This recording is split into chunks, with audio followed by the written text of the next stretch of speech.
Olá, boa noite para todo mundo que já se encontra aqui na sala virtual. Prazer de novo estar recebendo vocês. Hoje a gente tem uma noite aí plena de palestra para falar sobre o recurso didático História em Quadrinhos e para falar também da charge, né? Então, nós temos alguns convidados que irão participar conosco.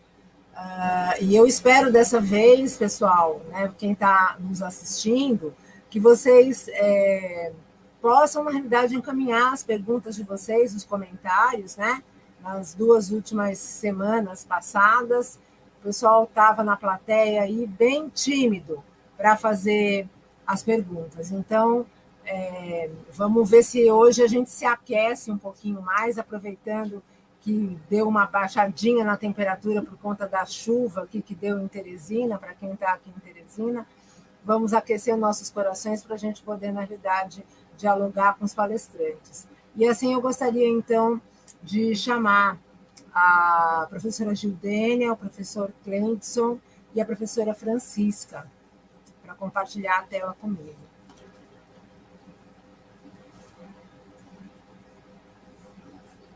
Sejam bem-vindos, né, na live de hoje. Espero que a gente consiga ter um trabalho bastante bem sucedido, né? Acho que é uma temática que vocês vão explorar, que a gente utiliza muito na escola, né? Acho que toda criança, quem foi criança, leu, né, História em Quadrinhos, do Cebolinha, da Mônica, né? Entre outras. E eu acho que vai ser bastante legal hoje a live. E eu gostaria, então, de fazer a apresentação dos professores, né? E eu vou pedir, então, que se coloque na tela a apresentação formal de cada um dos palestrantes, para a gente poder começar. Nós estamos aí no nosso curso de extensão e aprendizagem significativa com o uso de recursos didáticos não convencionais no ensino de geografia, e a gente vai trabalhar com o ensino de geografia através de histórias em quadrinhos e cartazes temáticos, né? Os professores convidados, a professora mestranda Francisca Djalma Pereira, professor mestrando José Cleidson Rodrigues Macedo e a professora mestranda Gildênia Lima Monteiro. É uma satisfação para mim, como professora da pós-graduação, ter esse momento de dividir, né, os trabalhos com vocês. Muito legal a gente ter os nossos alunos da pós, né, podendo contribuir com a graduação e podendo contribuir com cursos de extensão. Então, gostaria de fazer a apresentação. A próxima tela, por favor. Nós estamos apresentando a Gildênia Lima Monteiro. Ela é mestranda do PPGGEL, do Programa de Pós-Graduação em Geografia da UFSC, especialista em Gestão e Educação Ambiental, pelo Núcleo de Educação à Distância da Universidade Estadual do Piauí, UNEAD-UESP. Ela é graduada em licenciatura plena em Geografia pela Universidade Estadual do Piauí e atualmente ela é professora do curso de Tecnólogo em Gestão Ambiental na Universidade Estadual do Maranhão, a UEMA, na qual ela leciona disciplinas como Metodologia da Pesquisa Científica, Economia do Meio Ambiente, Ecologia de Sistemas, Educação Ambiental, Gestão de Pessoas e Equipes, Saúde Pública, Saneamento Básico, Gestão de Resíduos. E ela atua também como professora de Geografia no ensino médio, na modalidade de Educação de Jovens e Adultos, através da Secretaria Estadual de Educação do Piauí, a SEDUC, em Escola do Campo, e possui ainda experiência como instrutora de qualificação profissional para o mercado de telecomunicações em Teresina, tem experiência na área de geografia, meio ambiente, gestão ambiental, né, e desenvolve pesquisas na área de educação, ensino, EAD, formação de professores, ensino de geografia, enfim, né, uma ampla experiência, né, inspiração aí para a pesquisa. Então, Gildênia, seja muito bem-vinda. É uma gratidão eu poder realmente dividir esta live contigo, né? A Gildênia é minha orientanda, está compartilhando comigo as reflexões dela dentro da área ambiental. Então, seja bem-vinda, vai ser muito legal. Vou agora fazer a apresentação do professor Cleidson, por favor.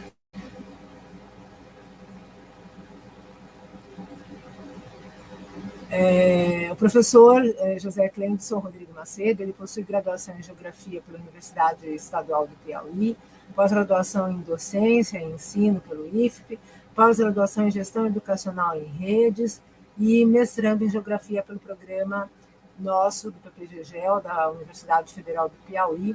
Atualmente ele é professor orientador do curso de graduação do SEAD UFP, educador social, policial sargento da Polícia Militar do Piauí, coordenador técnico pedagógico, né, da Polícia Militar do Piauí, professor formador de educador social no projeto Mirim Cidadão. Né? Seja muito bem-vindo, Cleidson. O Cleidson, quando ele for se apresentar, ele vai trazer um convidado para a gente, que é o professor Jairo Rodrigues de Freitas, da Universidade Rural de Pernambuco. Espero que ele consiga, né, acessar o nosso link para conversar com vocês também. E, por último, e não menos importante, a professora Francisca. Francisca também é nossa aluna do programa de pós-graduação, com larga experiência na área de ensino. Ela está associada, né, à linha de pesquisa de ensino de geografia. Ela é especialista em metodologia do ensino de geografia pela Universidade Federal do Piauí, graduada em geografia pela própria Universidade Federal do Piauí em 2006 e atualmente ela é professora da Prefeitura Municipal de Teresina, a SEMEC, e do Governo do Estado do Piauí, a SEDUC, né? E tem experiência na área de geografia, com ênfase em geografia para o ensino médio. Então, muito grata pela presença de vocês, prazer recebê-los, e a gente vai dar, então, início às apresentações, e elas acontecerão nessa ordem, né? A professora Gildênia, a professora Cleidson e a professora Francisca, tá bom? Vocês podem tirar da tela, eu vou ficar observando os comentários do chat, né? Deixar, não sei se vocês querem ficar todos, a professora Gildênia. Então, peço também que me retire da tela para poder passar.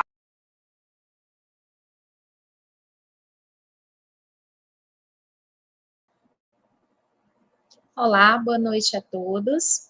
É um prazer fazer parte do curso de extensão da UFP.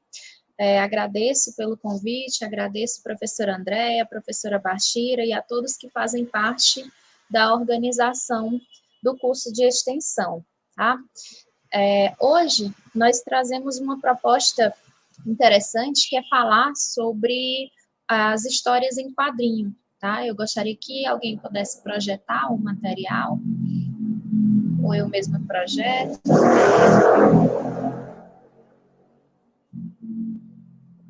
Pronto. Então, aqui, nós preparamos, eu, Cleidson e Francisca, somos os colaboradores, professores ministrantes dessa oficina de hoje.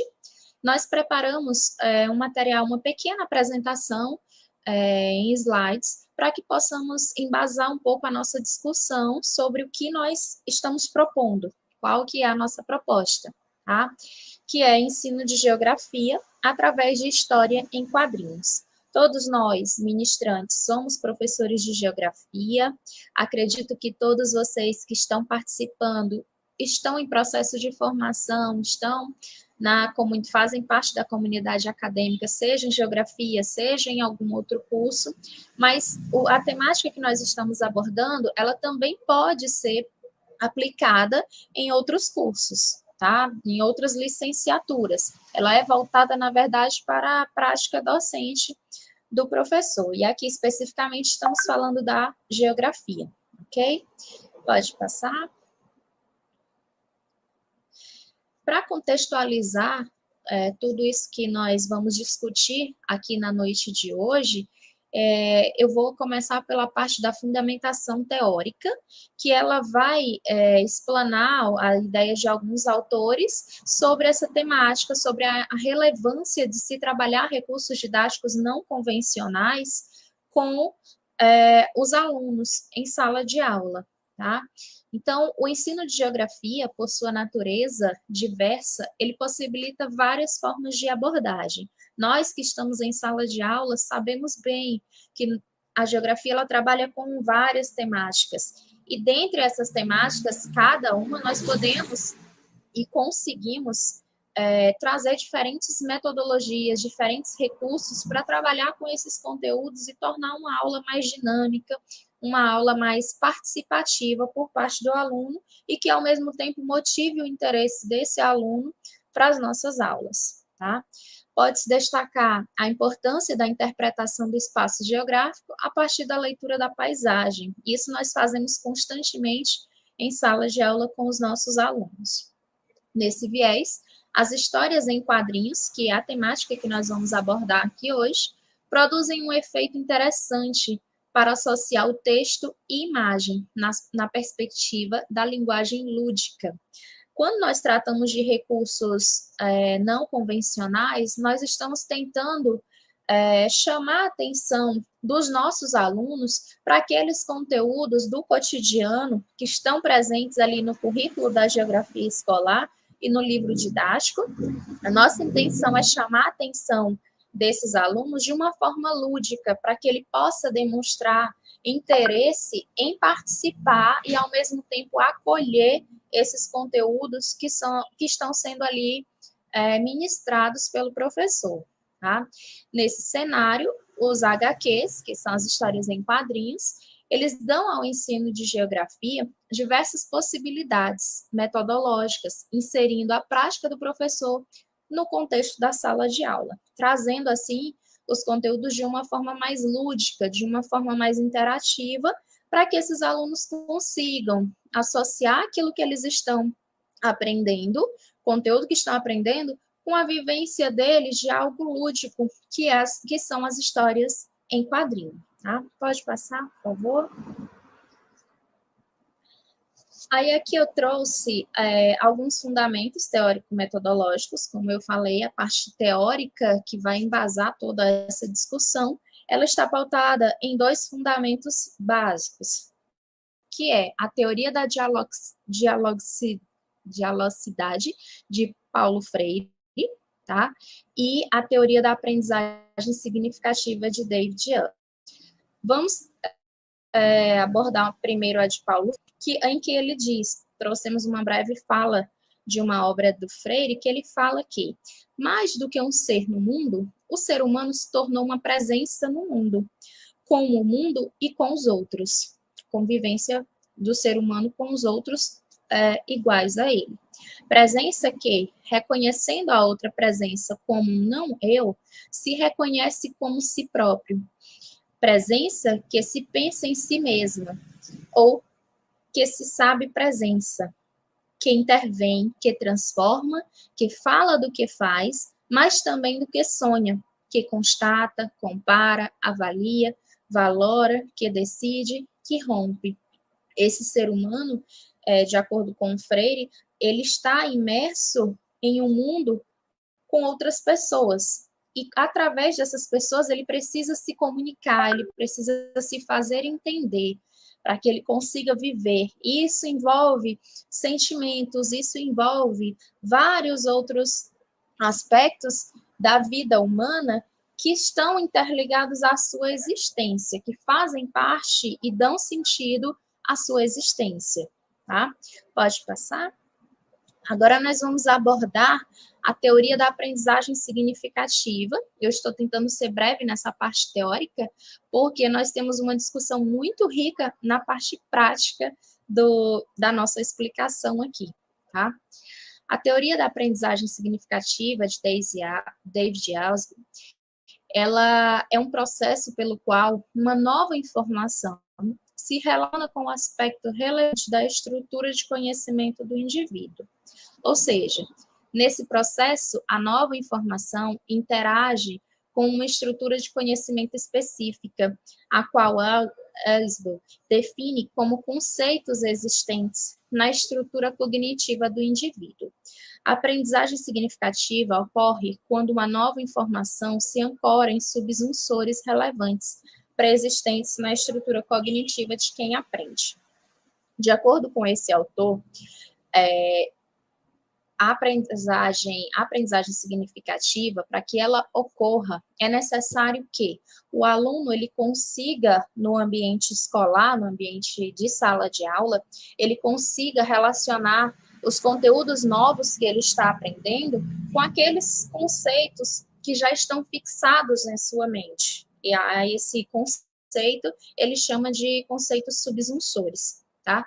Essa relação que se dá é para que o aluno consiga aprender os novos conteúdos e, ao mesmo tempo, para que esses conteúdos façam sentido na existência desse aluno, para que ele entenda por que eu estou estudando, por exemplo, por que eu estou estudando conceitos de território, por que eu estou estudando paisagem, qual sentido faz eu estudar esses conceitos para a minha existência. Ele precisa, então, a partir da aprendizagem significativa, ele precisa ligar os conteúdos que ele está estudando com aquilo que ele já possui na sua mente, na sua estrutura cognitiva, para que, assim sendo, ele possa dar um sentido, ele possa dar um significado na sua mente aos novos conceitos que ele está ali aprendendo naquele momento, que está sendo repassado pelo docente naquele momento. Tá? Se esses conteúdos fizerem realmente sentido para esse aluno, aí nós podemos afirmar que sim, existiu ali uma aprendizagem significativa. Mas, claro que são as duas teorias, elas são muito complexas, elas são muito profundas, existem vários outros fatores que vão estar relacionados a isso. Um deles que eu queria destacar aqui na teoria de David Ellsberg é a questão da motivação do aluno. O aluno ele precisa se sentir motivado para ele aprender. Mas como é que nós vamos conseguir motivar esse aluno? Aí vai depender dos recursos, das metodologias que o professor conseguir adotar na sua prática docente, tá? E é sobre isso que nós estamos abordando um desses aspectos que são as histórias em quadrinho. Pode passar? Uma outra conceituação que nós vamos abordar também para enfatizar um pouco tudo isso, toda essa discussão, é sobre a inteligência emocional, né? Ela é a capacidade que cada indivíduo tem para administrar suas próprias emoções e entender as emoções dos outros. Essa habilidade, se ela for bem desenvolvida, ele pode sentir, pensar e agir de forma mais equilibrada e consciente. Existem vários autores que eles abordam a inteligência emocional, em sua maioria são psicólogos, que eles enfatizam muito a importância de você ter uma inteligência e, ao mesmo tempo, um equilíbrio emocional, para que você consiga equilibrar as esferas da sua vida, a sua esfera social, econômica, psicológica, afetiva, para que você consiga administrar os seus sentimentos, tá? Mas por que toda essa discussão veio sendo trazida agora para esse conteúdo, para essa prática que nós estamos tendo aqui agora? Pode passar o próximo slide. Essa prática da inteligência emocional, compreender o porquê de se trabalhar com a inteligência emocional, é porque existe a aprendizagem socioemocional, né? E com isso, nós conseguimos ter habilidades consideradas importantes para ser feliz e, com essa felicidade, alcançar um sucesso na sua vida. Isso, gente, não é relativo. Claro que cada pessoa ela vai ter o seu próprio equilíbrio emocional, ou muitas vezes algumas podem não ter totalmente esse equilíbrio, conseguir equilibrar todas as esferas da sua vida para se considerar um ser plenamente feliz. Mas é um dos fatores que nós consideramos como importantes para que tanto o aluno consiga demonstrar interesse pelos conteúdos que são ministrados em sala de aula, e para o professor, para que ele consiga fazer com que o aluno sinta-se motivado. Ambas as partes precisam estar bem, em um bom convívio, para que faça sentido tudo aquilo, o que é ensinado e o que é aprendido em sala de aula, tá? Algumas dessas habilidades que nós podemos destacar aqui, por exemplo, é ser as próprias emoções, que nós chamamos de autoconsciência, lidar com os sentimentos, e essa eu acredito que seja a parte mais difícil, saber lidar com os nossos sentimentos. Muitas vezes nós não conseguimos, tem dias que nós conseguimos estar com uma autoestima super elevada, e tem dias que nós não estamos tão bem assim, e às vezes nós contagiamos quem está ao nosso redor com essas emoções que nós não conseguimos administrar, não conseguimos equilibrar, tá? Motivar-se, né? Não é uma tarefa muito fácil. Eu me sentir motivada e eu conseguir motivar outras pessoas não é uma tarefa tão simples assim. Sabemos que no contexto educacional, esse fator motivação, na prática docente, muitas vezes, ele está, às vezes, bem destruído.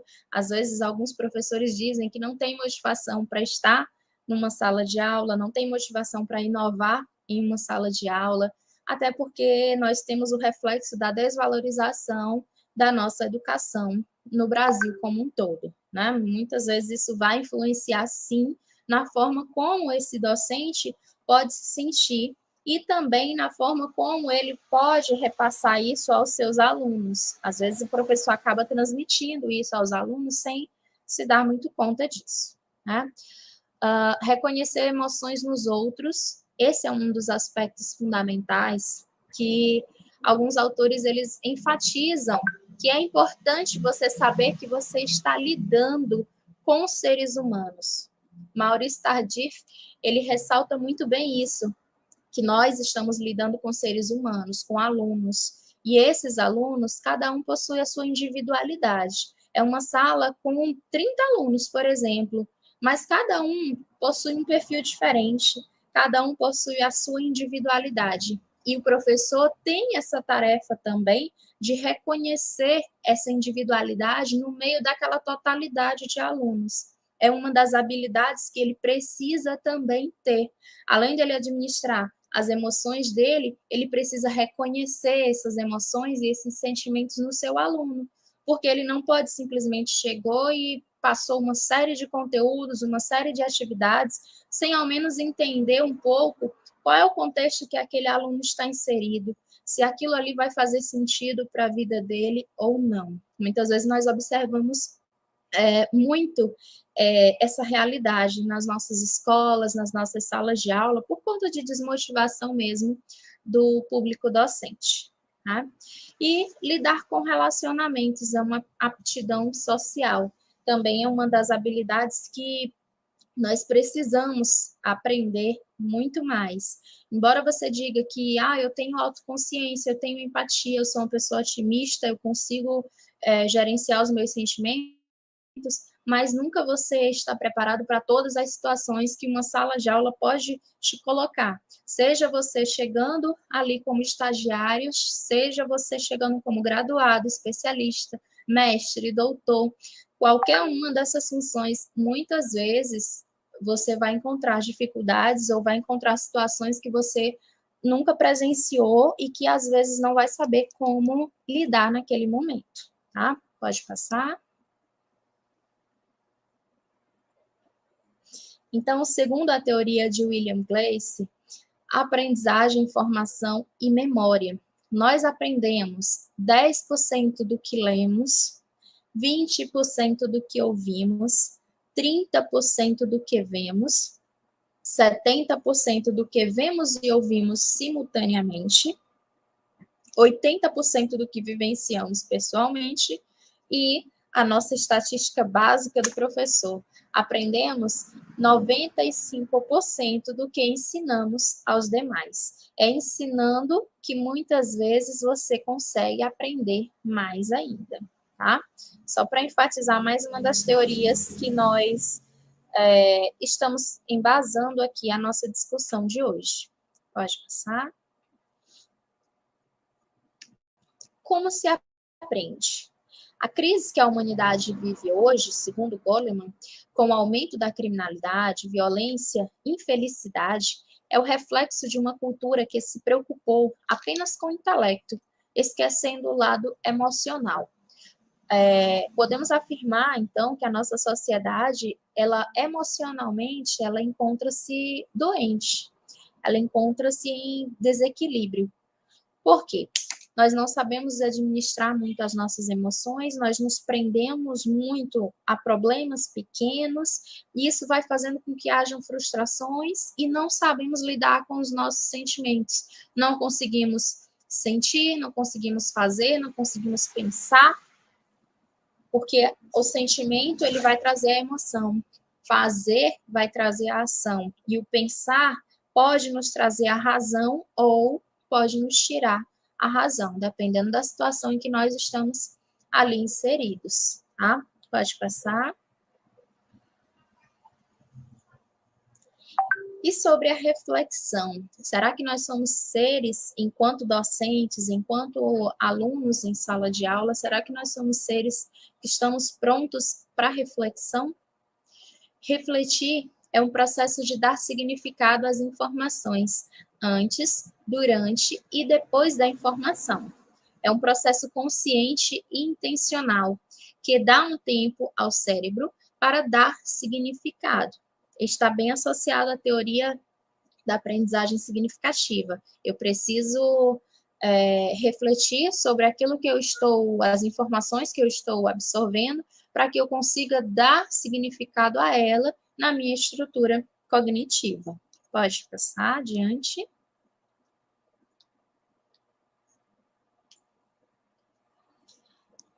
Aí nós temos a aprendizagem ativa, que é a forma como cada pessoa compreende o que está sendo ensinado.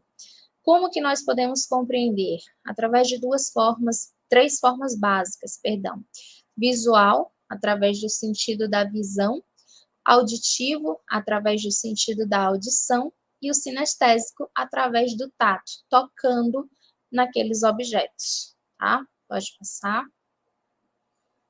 Aqui nós vamos abordar de forma breve cada um deles. Aí vocês podem ir vendo qual deles vocês se encaixam, em qual deles, ou pode ser simultaneamente mais de um, que você consegue absorver. Como que você consegue aprender as informações quando você se depara com um material para estudar, quando você se depara em uma aula, na sala de aula, enquanto aluno, tá? O estilo de aprendizagem visual, ele é característico de uma pessoa organizada, observador. Ele memoriza vendo figuras e fotos, vendo imagens. É mais fácil para ele aprender. Não é que ele só aprenda desta forma, mas sim é a forma mais prática para que ele consiga absorver o que foi lhe ensinado. Ele prefere ler a escutar alguém lendo, né? Geralmente não se distrai com o ruído. Anota as informações ao invés de só ouvi-las. Tem talento com cores, pinturas e é bom para montar peças de teatro. Aí são algumas das habilidades para que a gente consiga identificar um pouquinho como é a nossa forma melhor de aprender, tá? Pode passar. Agora nós temos o estilo de aprendizagem auditivo. Ele é característico, no geral, de pessoas que falam sozinhas, gostam de música, pronunciam palavras ao ler em silêncio, são aqueles que muitas vezes estão lendo ali em silêncio, de repente ele começa a ler em voz alta sem perceber, sem se dar conta, distrai-se facilmente com o barulho, possui uma linguagem oral facilitada, e para ele, escrever é mais difícil do que falar. Ele prefere a fala do que a escrita. E o nosso terceiro está no próximo slide, que é o sinestésico.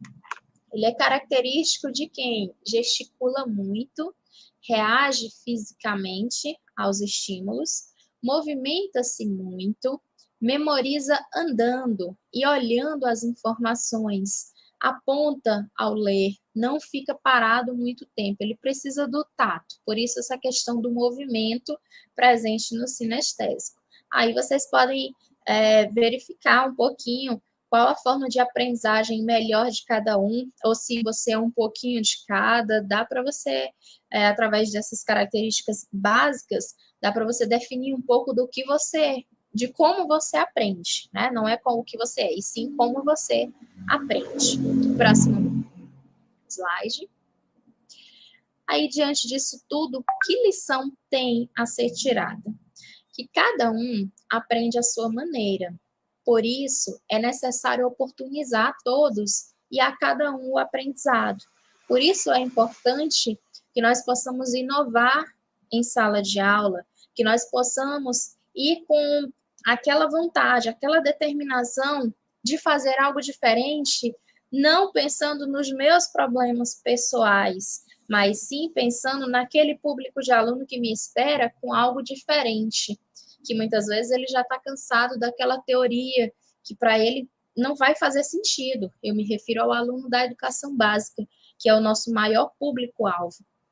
Muitas vezes a teoria, o assunto teórico, ele vai estudar sobre relevo, ele vai estudar sobre rochas, e para ele não faz sentido, porque ele vai de casa para a escola, da escola para casa, sem ele entender o porquê que ele está estudando o relevo. Ele olha e não vê, não consegue associar o que ele acabou de estudar em sala de aula com aquilo que ele está vendo ali no seu cotidiano. Então, é preciso chamar esse aluno para a gente, chamar esse aluno para a nossa sala de aula, chamar esse aluno para a nossa geografia, para que ela possa fazer, sim, um sentido para esse aluno, para que ele entenda que o professor está se esforçando em mostrar o conteúdo de uma forma diferente, que ele está utilizando um recurso diferenciado para chamar um pouco mais a sua atenção. E isso também vai motivar o professor, ver que o aluno gostou da aula, que ele entendeu aquela proposta nova que o professor trouxe. Isso aí vai motivar muito o nosso alunado, tá? E também o feedback para o professor é excelente. Pode passar. Aí aqui nós temos algumas formas de representação do pensamento. Muitas vezes nós pensamos, nós aprendemos e nós precisamos saber como representar. E é importante, aqui eu entro de forma bem breve em um conteúdo que é a avaliação. É importante que o professor ele utilize diferentes formas de avaliar o seu aluno, que a avaliação ela não seja sentido apenas de punição para esse aluno, certo? Ele pode avaliar o aluno através de uma apresentação oral, através da fala, através da escrita, do desenho, da dramatização, do jogo, e com isso pode utilizar recursos como maquetes, croquis, mapa mental, desenho, a própria história em quadrinho que nós estamos abordando aqui hoje, músicas, paródias, etc. São várias formas que ele pode fazer uso, tá? Pode passar. E aqui nós estamos já quase finalizando, e como eu não posso interagir falando com vocês, vocês me ouvem, mas não conseguem se comunicar comigo através da fala, eu gostaria que vocês colocassem no chat algumas dessas perguntinhas, algumas dessas respostas que eu vou fazer aqui das perguntas. Quem já leu alguma história em quadrinho? Coloca aí no chat para a gente saber, para a gente ter uma noção do que vocês já tem conhecimento da história em quadrinho. Não precisa ser na área da geografia, pode ser qualquer história em quadrinho. Qual história em quadrinho você mais gosta? Você gosta de história em quadrinho? Qual você mais gosta? Qual o seu personagem preferido dos HQs? Já pensou em escrever a sua própria história em quadrinhos? É possível escrever a minha própria história em quadrinhos? Sim, é possível, e nós vamos mostrar isso agora com os nossos demais palestrantes, tá? Pode passar. Coloquem no chat aí as respostas, tá? A gente quer conhecer um pouquinho do que vocês já sabem sobre história em quadrinho, para a gente entender se estamos chegando até vocês com a nossa informação. Aqui são algumas das referências que nós utilizamos para o embasamento teórico da nossa discussão. Pronto, pode passar.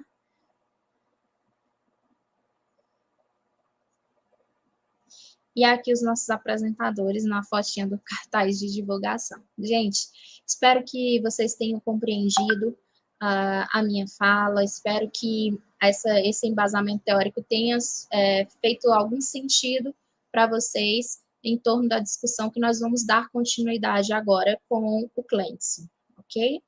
Muito obrigada a todos pela atenção. Estamos aguardando as perguntas e as respostas que eu pedi para colocarem no chat. Obrigada.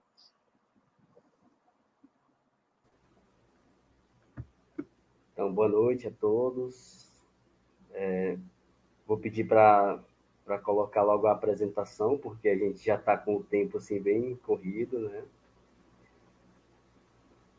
Tá, então, eu sou o professor José Cleidson Rodrigues de Macedo, sou mestrando do PPGGEL. Eu estava acompanhando aqui no chat, né, do link que a Gildênia fez aqui com a gente, né? E eu vi que muitas pessoas responderam Turma da Mônica. Então, esse é o nosso tema, né? O ensino de geografia através de história em quadrinhos. E pode passar, por favor? Ok, aí está ela, né? A Mônica, da Turma da Mônica, representando aí. E, novamente, perguntando para vocês se vocês sabem o que são histórias em quadrinhos, né?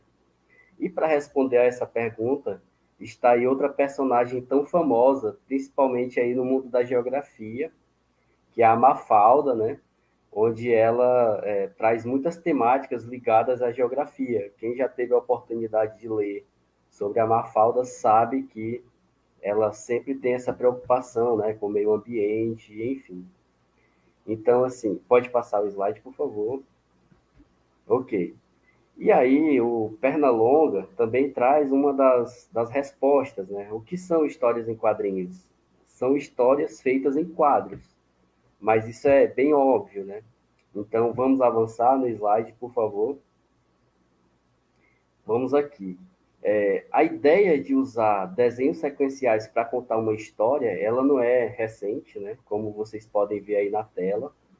Ela deriva já de pinturas rupestres na pré-história, dos hieróglifos no Antigo Egito. Por que a gente está colocando dessa forma? Porque desenhos sequenciais para contar uma história, ele já faz parte dessa história da humanidade e o ser humano sempre teve essa preocupação em representar a sua atividade cotidiana através de desenhos. Então, assim, as histórias em quadrinhos, embora mais recentes, elas são uma forma de continuar essa história. Ok? Passamos. Tá. Então, aqui temos a primeira grande história que foi divulgada em massa, né, que é o Yellow Kid, do norte-americano Richard Olcott, de 1895, né, o Menino Amarelo. Ele trazia personagens fixos, né, balões de texto e algumas ações fragmentadas em quadros. Então, assim, é a primeira grande divulgação em massa que se tem nos Estados Unidos. Ok? Passamos. Eu estou passando rapidamente porque são apenas notas introdutórias, apenas para a gente entrar no contexto dos HQs. Tá? Aqui, Mickey Mouse, né, que talvez seja o personagem de quadrinhos mais conhecido da história, né, símbolo do império de Walt Disney, e que se tornou desenho animado em 1928. E aí começa uma outra trajetória, né? O desenho em quadrinhos de revistas, ele passa para as telas. E aí uma nova roupagem, uma nova dinâmica das revistas em quadrinhos, dos HQs. Ok, passamos. Pode passar o slide, por favor. Tá. Aqui, vejam só. Eu vou me alongar um pouquinho mais nesse contexto aqui, porque a gente está entrando numa ferramenta geopolítica. Então, a gente está entrando numa abordagem geográfica, mais especificamente. o Capitão América, ele tem a sua criação ligada à Segunda Guerra Mundial, né? Quando os Estados Unidos utiliza como meio de comunicação em massa para unificar a população, despertar o nacionalismo e, claro, fazer com que os personagens inimigos, né, parecessem monstros. Então, assim, não à toa, ele vem aqui personalizado com a bandeira americana, ele é um super soldado, né? Outro ponto importante dessa história do Capitão América é que o custo da revista em quadrinhos era apenas 10 centavos de dólar, o que permitia, então, popularizar essa revista, né? E, portanto, esse conhecimento. E aí, é claro que esse simbolismo norte-americano através dessa ferramenta geopolítica. Então, veja que é um personagem importante para a história norte-americana. E agora, recentemente, ele veio ganhando aí roupagens no cinema, filmes, mas tudo começa através dessa história em quadrinhos lá da Segunda Guerra Mundial. Ok, podemos passar. Pode passar o slide, por favor. Isso, obrigado. E aí, quem seria, então, a personagem feminina do Capitão América, né? A Mulher Maravilha, trazendo essa temática do engajamento feminino, né? Lutar pelos direitos iguais, resolver suas vidas e, acima de tudo, mostrar que elas eram capazes de se cuidar sozinhas. E aí percebam, uniforme com as cores da bandeira estadunidense e dessa forma engajando, né?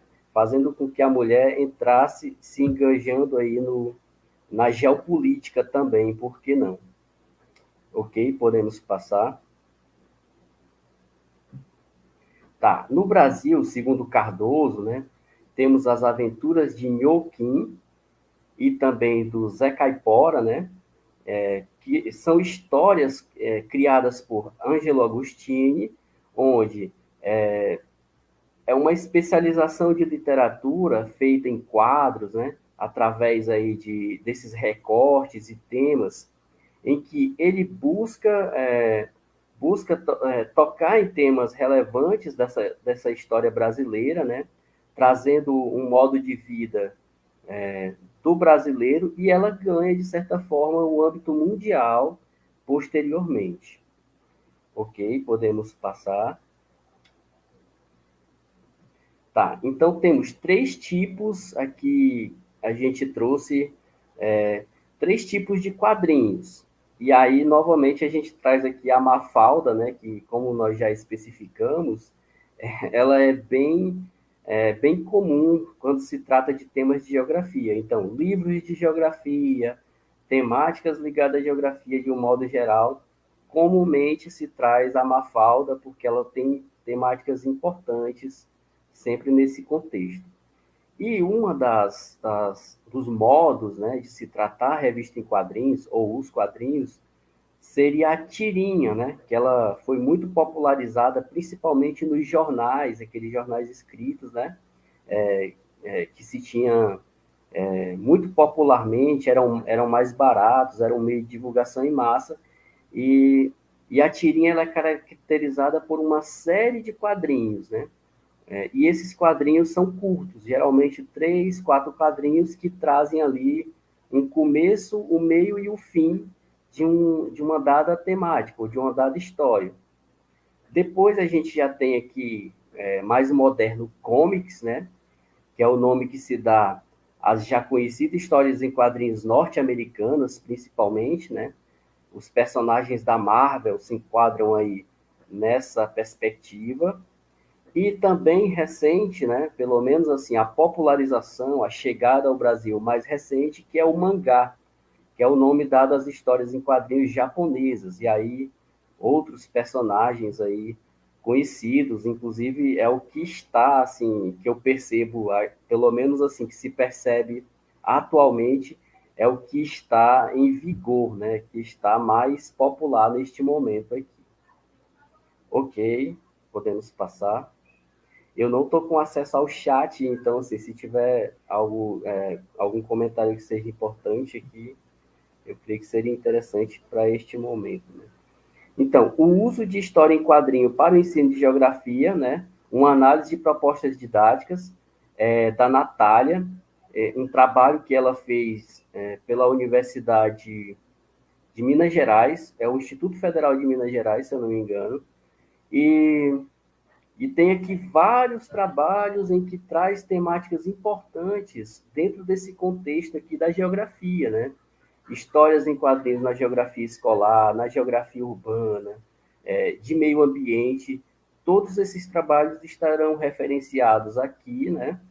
É um trabalho da colega do Instituto Federal de Minas Gerais, e são temáticas importantes para quem quiser entrar mais na teoria, especificamente, das revistas em quadrinhos.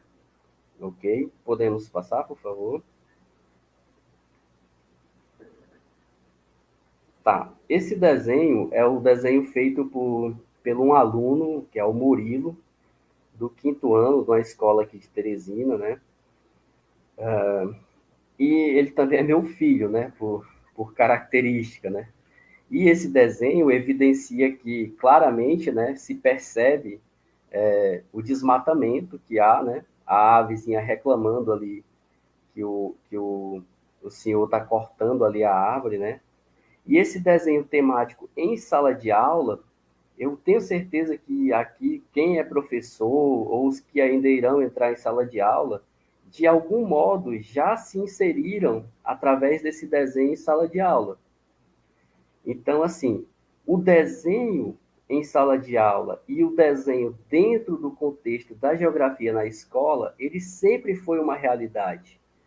Mas, então, para os alunos criar um desenho com uma qualidade relevante, né, que traga realmente assim uma realidade, que a gente possa observar um desenho bem feito, como esse aqui do Murilo, e saber qual o contexto que ele se insere, a gente teria que ter uma técnica de desenho. Por exemplo, eu não tenho uma técnica de desenho assim tão aprimorada, né? É um talento que já nasce com a pessoa ou que é desenvolvido, enfim. E aí, por que a gente não tem essa técnica? A gente pode se restringir a não criar a nossa própria revista em quadrinhos, não criar nossas temáticas? Aí não, né? A tecnologia já está aí para nos auxiliar nesse sentido. Então, é para isso que a gente traz aqui uma proposta, né?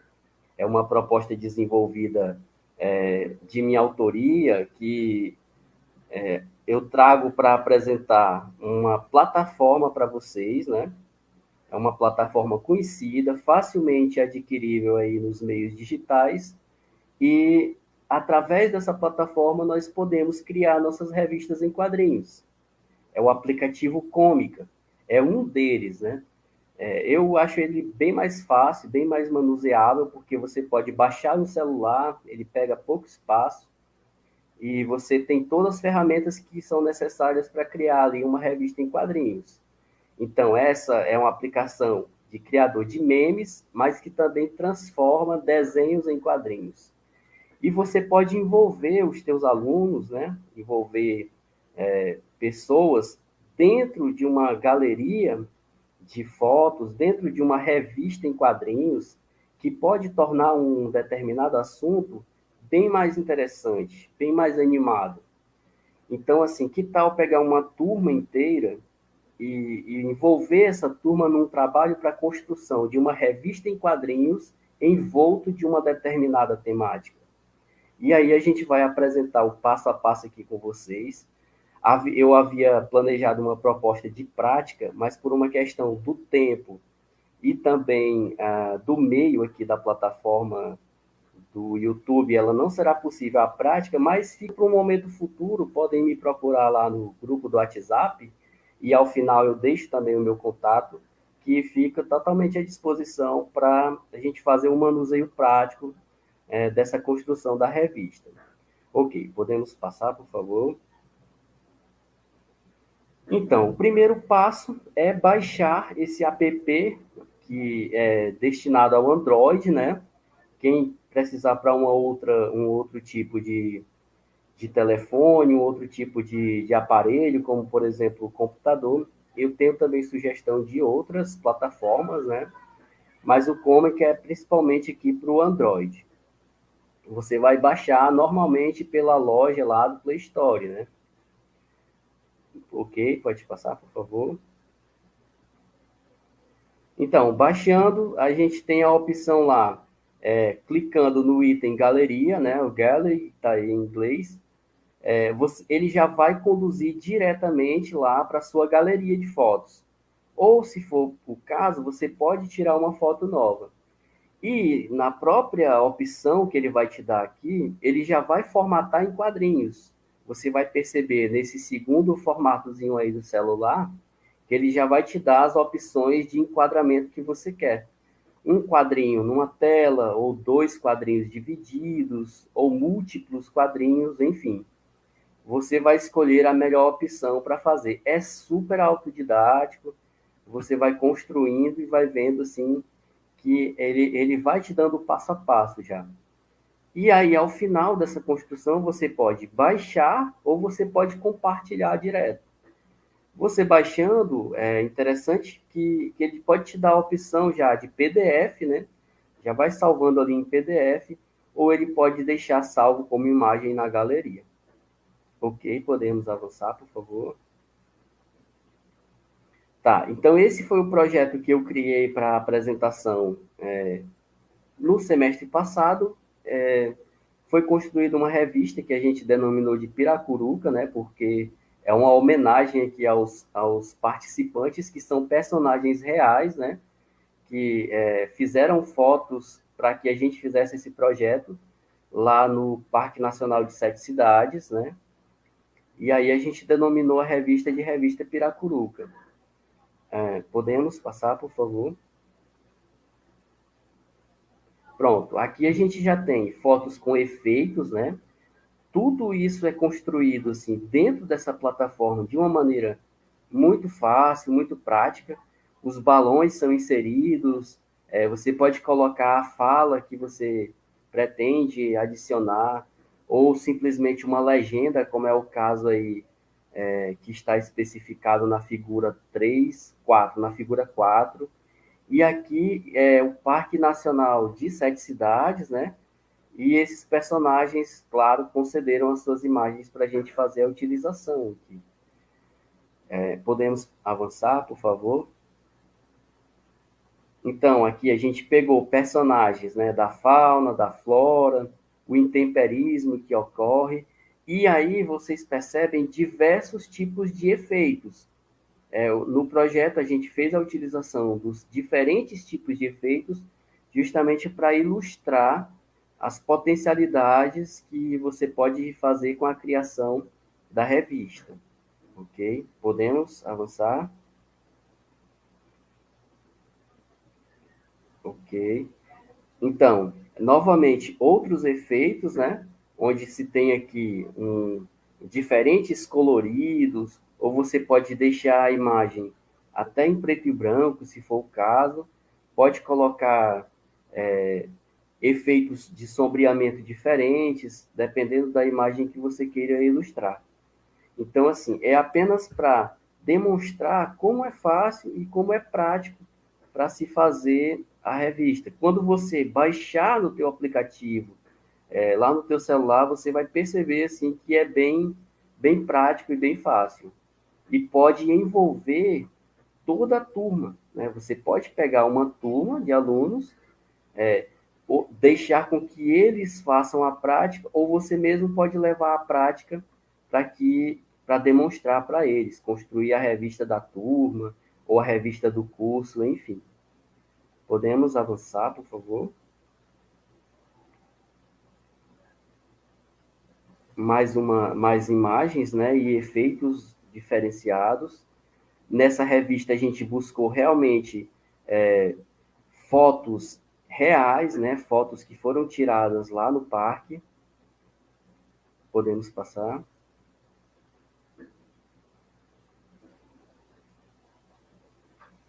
Ok. São ainda exemplos, né, de fotos que foram tiradas lá no parque. Ok, podemos passar.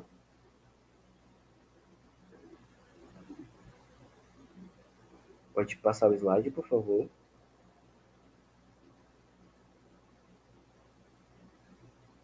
Tá, então aqui, a gente finaliza a revista, né? Colocando novamente aqui tipo de vegetação, os personagens que gentilmente concederam aqui as suas imagens para que a gente pudesse trazer essas ilustrações para vocês. E essa revista, eu tenho ela em PDF, né? Inclusive já com números atualizados dela, né? A gente já está no número 6, com novas imagens, né? Com outros personagens também.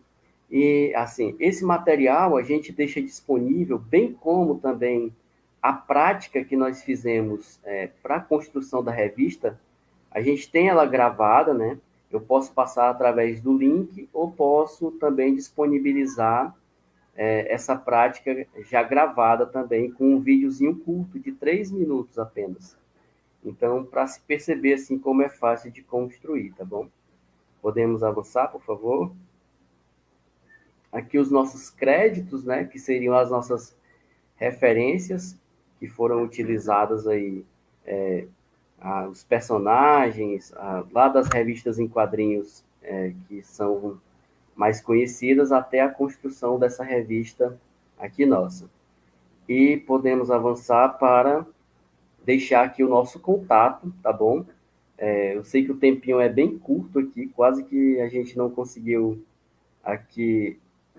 Estava previsto para a gente fazer essa prática, né, com vocês, mas, como disse, anotem aí o contato, eu me coloco à disposição para fazer, ou para lançar o vídeo, ou se tiver alguma dúvida mais específica em relação à revista, ou como construí-la, eu me coloco aqui à disposição.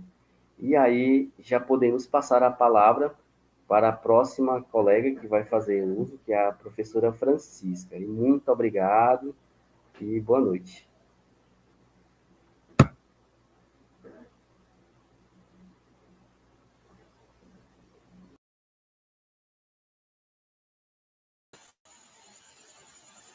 Boa noite, obrigada, Clendson. Boa noite a todos, né? Como o Clendson falou, eu sou a professora Francisca. Inicialmente, eu gostaria de agradecer por mais uma vez estar podendo dar um pouco da minha contribuição para o curso de extensão, né? É a segunda vez que nós participamos. E, como bem colocou a Gildene inicialmente sobre a teoria, né, da aprendizagem significativa e com os exemplos mais práticos do Clendson, eu vou dar continuidade, né, ao debate sobre ensino de geografia, né? Nós sabemos, enquanto professores, enquanto estudantes de geografia, né, a importância dessa disciplina para que os indivíduos, para que os educandos, eles se compreendam como cidadãos do mundo, né? Então, especialmente diante das transformações socioespaciais pelas quais nós passamos, né, de forma cada vez mais intensa. Então, o ensino de geografia, nós sabemos que ele ainda ocorre de maneira baseada nos moldes da pedagogia tradicional, e nós precisamos romper com isso, né? E é exatamente a proposta do curso de extensão e o que nós trouxemos hoje como sugestão para todos nós. Já pode passar, por favor? Bom, então a proposta que eu trago é uma técnica, né, de aprendizagem denominada Phillips 66, né?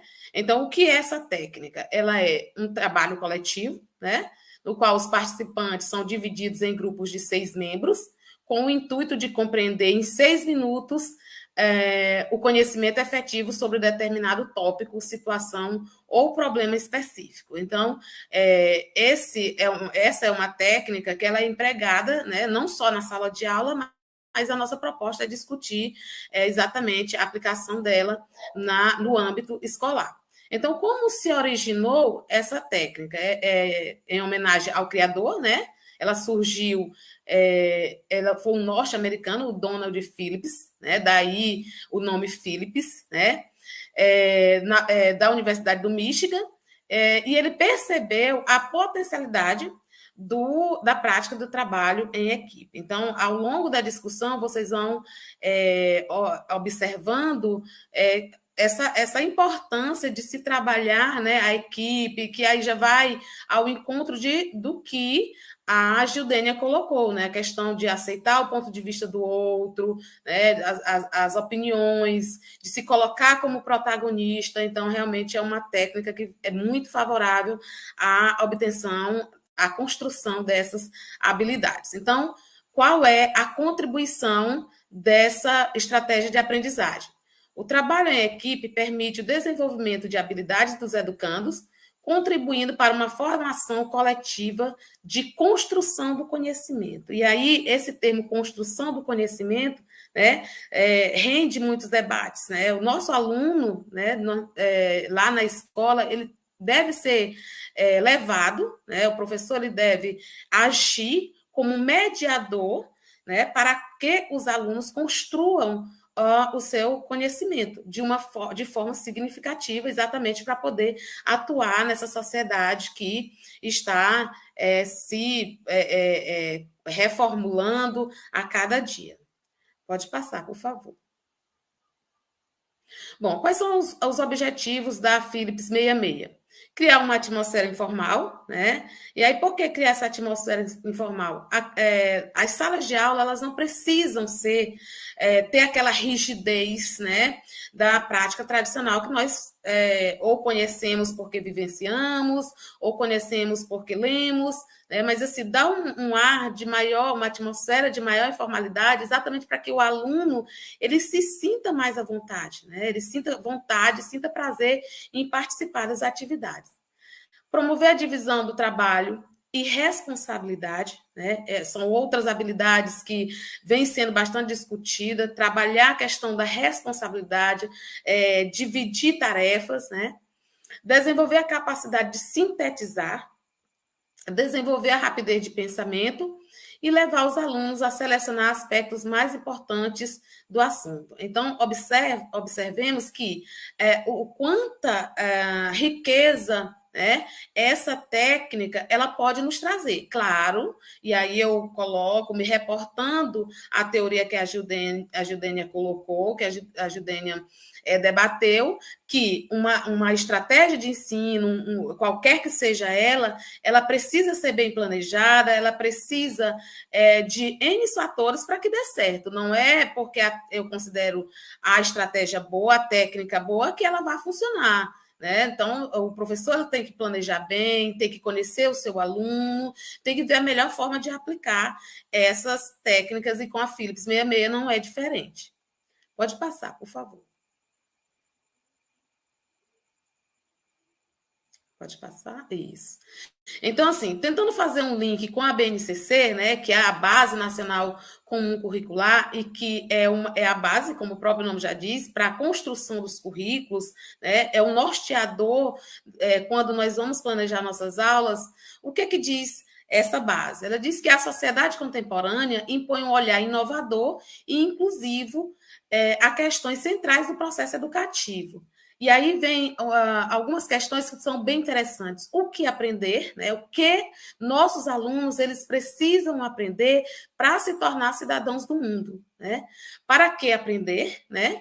Como ensinar, como promover redes de aprendizagem colaborativa e como avaliar o aprendizado. Porque a Philips 66 ela é um instrumento que pode ser utilizada com várias finalidades. Eu posso utilizar a Philips para debater um assunto, né, no início da sua exploração, do seu estudo, ou eu posso utilizá-la como meio, né, para realizar uma avaliação dos meus alunos, né?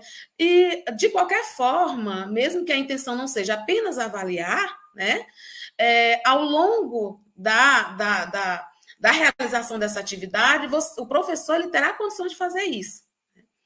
Então, no novo cenário mundial, reconhece-se em seu contexto histórico e cultural comunicar-se, ser criativo, analítico, crítico, participativo, aberto ao novo, colaborativo, resiliente, produtivo e responsável requer muito mais do que o acúmulo de informação. Então, tudo que se coloca a partir da BNCC, né, aí que foi colocado, é para que o aluno ele não acumule apenas informação, mas que o aluno ele adquira todas essas habilidades aí colocadas, a habilidade de ser criativo, de sintetizar, de fazer análise, de ser mais participativo, de ser mais colaborativo, mais resiliente, ser um cidadão proativo. Então, para isso, apenas o acúmulo de informações não vai dar conta.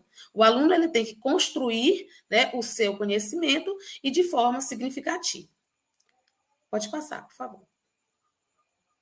Bom, então, para isso, né, para que nós formemos cidadãos proativos, aptos a responder às demandas da sociedade, isso requer o desenvolvimento de competências para aprender a aprender. Então, o que significa isso? O indivíduo ele tem que aprender a buscar o seu próprio conhecimento. Né? Saber lidar com a informação cada vez mais disponível. Nós sabemos que existe um leque de informações. Nossos alunos eles precisam estar preparados para saber filtrar essas informações. Afinal de contas, não são todas as informações que podem se transformar em conhecimento, né? Atuar com discernimento e responsabilidade no contexto das culturas digitais, né, que era exatamente isso a que eu estou me referindo também, né? Nós temos aí as mídias sociais, nossos jovens eles estão cada vez mais imersos e eles precisam saber lidar com isso. E a escola ela não pode fugir a esse debate. A escola tem que estar sim preparada para auxiliar os estudantes a agir com responsabilidade diante desses achados. Né? Aplicar conhecimentos para resolver problemas, ter autonomia para tomar decisões, que é a questão do sujeito proativo. O sujeito proativo, ele deve ser capaz de, inclusive, antever os problemas, né? E de buscar soluções para esses problemas. E aí, mais embaixo, a BNCC coloca exatamente isso, ser proativo para identificar os dados de uma situação e buscar soluções, conviver e aprender com as diferenças e as diversidades. Então, imagina, né, um trabalho em equipe, a multiplicidade, né, de pontos de vista diferentes, de olhares diferentes, e o aluno ele deve estar apto a saber lidar com essas diferenças, e isso vai nos reportar a questão da própria inteligência emocional que foi discutido pela Gildênia. Pode passar, por favor. Bom, então, como se dá a dinâmica dessa atividade, da Philips 66? Bom, para se executar essa atividade, aliás, uma atividade utilizando essa técnica, existem alguns componentes, né? Que devem ter um papel, que tem um papel importante na execução dessas atividades. Então, nós temos o coordenador. Como aqui nós estamos falando do âmbito escolar, esse coordenador ele é o professor, né? Então, o professor, a função dele é definir bem uma situação, né? Uma discussão, ele vai propor essa discussão ao auditório, né? Quem é o auditório? É a nossa sala de aula, né? Fazendo depois fracionar-se em grupos de 6, para que reflitam, opinem e deliberem sobre a mesma durante 6 minutos. Então, o que acontece? Nós, enquanto professores, na nossa sala de aula, estudamos, planejamos, né, trabalhar com a Philips 66. Então, nós, professor, nós seremos o coordenador, né? E nós, na nossa sala de aula, dividiremos essa turma, né, em grupos de 6, né? Então, se a sala tiver, por exemplo, eu vou colocar o número exato, 36 alunos. Então, serão 6 grupos de 6. Então, o professor, digamos que ele vai trabalhar globalização, né? E aí, ele coloca esse tema, né, a ser discutido, no caso, a globalização. Só que globalização ele tem os subtemas. Então, ele vai distribuir esses subtemas para aqueles 6 grupos, no caso hipotético aqui de uma turma com 36 alunos, né? Um outro a componente importante da Philips 66 é o secretário. Né? Qual é a função do secretário? Ele tem a função de ir consignado no quadro negro, mas também não precisa ser só no quadro negro, pode ser um cartaz, né? Um cartaz temático, e ele vai levar essas opiniões dos pequenos grupos, no caso os grupos de 6, aproximando ideias afins e consignando depois no mesmo as conclusões gerais. Então, o secretário ele vai ser o responsável por anotar, por colocar lá as opiniões que o grupo de 6, cada grupo de 6, chegou, né? A deliberação às quais chegaram. O auditório, que é a nossa sala de aula, ele pode ser constituído por pessoas interessadas em determinado tema, né? Assistente de uma conferência ou pelos educandos de uma classe, que é o nosso caso aqui. Os grupos indicarão imediatamente um orientador ou relator. Pode passar. Bom, então vamos ver como se desenvolve, né, uma atividade utilizando a Philips 66. Bom, o professor, né, ele expõe clara e precisamente uma questão. Eu já coloquei um exemplo que foi sobre globalização, né? Solicitando cooperação de todos os componentes da sala de aula para seu estudo, solução ou sugestões de solução. Aí um exemplo, né? O mundo globalizado. E aí os subtópicos: comunidade global, revolução tecnológica e espaço global, globalização e desigualdade, consumo e meio ambiente. De forma que cada um dos grupos, né, de 6, dos quais a turma foi dividida, ela fique com um subtópico desse. Em seguida, o professor ele vai orientar esses alunos, né? Eles vão se dividir em grupos de 6. Ele esclarece também que, formado o grupo, cada um deve escolher o seu orientador, e aí não é mais o professor, o papel dele, ele já foi o primeiro, né? Quando ele expôs a discussão, né? Colocou a discussão a ser realizada. Então, o grupo, depois de ser dividido entre os 6, eles vão escolher o orientador, o seu relator e o seu secretário. O orientador tem por função controlar o tempo, porque o tempo são 6 minutos, daí o nome Philips 66. Philips foi o criador da técnica, 66 é a quantidade de pessoas em grupo e o tempo que eles terão para discutir um determinado problema. Mas, assim, isso não é rígido, né? Não é porque a técnica é 66 que eu também não posso. O professor ele tem autonomia para fazer grupos menores. Por exemplo, se a minha sala me impossibilitar de eu fazer grupos de 6, eu posso fazer grupos de 4, por exemplo. Né?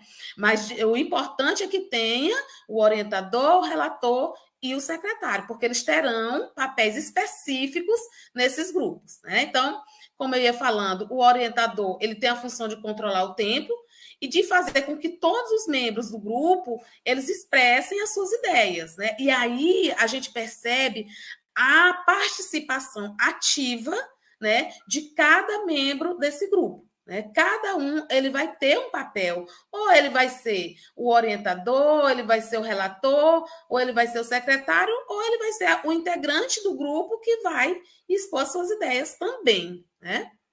Bom, o relator ele deverá anotar as ideias do grupo, né? Estas depois de serem criticadas, ou seja, depois de serem debatidas, selecionadas ou melhoradas, porque aí vai haver um debate, né? E aí onde está a questão de se respeitar o ponto de vista do outro, né? Serão lidas para que o secretário as anote no quadro. E aí, mais uma vez, eu coloco. Aqui nós estamos falando do quadro, mas pode ser, por exemplo, uma estratégia muito boa é se fazer cartazes temáticos, né? Fica muito mais interessante, fica mais lúdico, eles vão participar de forma ainda mais ativa, né? E com certeza o resultado será de uma aprendizagem, né, significativa. Pode passar, por favor. Bom, formados os grupos de 6, o grupo pensará durante 6 minutos, haverá discussão livre e espontânea dessas ideias. Feito isso, será elaborado um resumo ou tiradas as conclusões que serão anotadas pelo relator, como eu já havia falado anteriormente. Encerrada a discussão, O coordenador convida cada relator a apresentar para todos a conclusão do seu grupo, que serão consignadas no quadro negro pelo secretário ou no cartaz temático. Pode passar. O professor passará a examinar o material obtido através das sugestões, com a participação de todos, né? Em forma de discussão, objetivando alcançar soluções ou conclusões que sejam aceitas por todos. Eu acredito que vocês tenham observado o papel do professor, né, na realização de uma atividade utilizando a Philips 66. O professor, ele deixa de ser aquele que está na frente, né, apenas expondo o conteúdo, e quem de fato vai trabalhar é o aluno. O aluno, ele vai ser o protagonista, né, ele vai ser o sujeito, né, da sua aprendizagem. O professor, ele terá um papel não menos importante, né, do que o professor numa perspectiva mais tradicional, que é a de professor mediador, né? Pode passar. Bom, e aí só para fazer um link com o que a Judênia colocou, e também para chamar a atenção como esse tipo de estratégia, ela favorece uma aprendizagem mais ativa, uma aprendizagem mais significativa, eu trouxe aqui a pirâmide de William Gleiser, né, que já foi falado pela Judênia lá no início. Bom, e aí nós vemos que nessa parte superior da pirâmide, nós temos um aprendizado mais passivo, né? Que é a questão de ler, de escutar, de ver, né? De ver e de escutar, que é quando o professor ele se coloca, né? Como aquele que apenas repassa o conteúdo, né? E aí, quando você passa a discutir, e aí essa técnica, a Philips 66, ela vai muito ao encontro da discussão dos assuntos, dos conteúdos, né? 70%, né, do que se discute, nós aprendemos. Então, e está inserido num contexto de aprendizagem ativa, que é o que nós, enquanto professores de geografia, buscamos, né? Que é romper com aquelas práticas tradicionais, memorísticas, né? Porque a sociedade ela muda, o ensino ele tem que mudar, e a geografia, como uma ciência que estuda as relações do homem com o espaço, ela não pode jamais, né, continuar da forma como nós ainda, infelizmente, nós ainda percebemos nas nossas escolas. Então, a partir de técnicas como essa, nós podemos, né, ter uma aprendizagem, o aluno, uma construção da sua aprendizagem de forma mais ativa. Pode passar. Bom, e aí nós temos alguns exemplos, né, alguns cartazes, para observarmos melhor como se dá, né, a dinâmica da utilização da Philips 66. Então, aí nós temos grupos de pessoas, nós estamos vendo adultos, e nós vemos que eles participam da discussão, inclusive é bem atual essa foto, né? Todos estão de máscaras e tudo, e aí eles estão todos ativamente participando da discussão e todos estão trabalhando. Então, realmente, é uma atividade que exige que os estudantes eles estejam em constante interação. Pode passar. E aí nós continuamos, né? Aí nós temos, inclusive, eles estão bem à vontade, né? Eles estão sentados ao chão, percebemos que eles ainda não estão divididos em grupo, aí o professor ainda não fez essa proposta, né? Mas eles estão bem à vontade, aí são adultos, mas essa atividade ela pode ser feita com crianças, e com crianças existem técnicas para você se aproximar das crianças, você pode sentar com elas no chão, você pode, isso, inclusive, para que você olhe mais de perto para as crianças, né? Uma criança de 6º ano, por exemplo, que é nosso público aqui, a partir do 6º ano, então você senta ao chão com ele, você fica da mesma altura, então o professor ele já se coloca na mesma posição do aluno, e isso é uma situação de democracia na sala de aula. Pode passar. Bom, aí nós já temos os representantes, né, do grupo, né? Lembre que nós temos os papéis do relator e do secretário, né? Além do orientador, né? Aí eles já estão mostrando o resultado das discussões deles, né? E eles estão colocando, gente, para toda a sala de aula. Aí parece exatamente uma sala de aula de adultos. Então, eles estão colocando para toda a sala de aula. Então, aquela discussão que aconteceu num grupo menor, que eram os 6 participantes de um determinado grupo, agora ela vai para o grupo maior, que é a sala de aula. Então, o mesmo conteúdo, né, com vários subtemas, que foi debatido em grupos de 6, agora vai para o grupo maior, né, que é a turma inteira. Então, todos os alunos, eles participam em algum momento, no momento da exposição aí, das discussões no geral, né? Pode passar. E aí nós temos um exemplo de cartaz temático, né? Pelo título aí, Cuide do Meio Ambiente, foi uma proposta sobre, claro, o estudo do meio ambiente. E aí, com certeza, um dos grupos, né? Um dos grupos ficou responsável pela coleta seletiva do lixo, né? E aí eles produziram esse cartaz, e aí você observa que tem os 4 recipientes para separar o lixo, né? O lixo, o papel, o metal, o plástico, o vidro. Com certeza, cada um dos integrantes desse grupo, ele pesquisou, ele debateu sobre essas temáticas e o resultado está aí. Parece ter sido um trabalho, né, de séries um pouco mais menores, né? Talvez um 6º ano, não sei, mas assim, uma proposta bem interessante, né? E um resultado bem satisfatório, com certeza. Pode passar.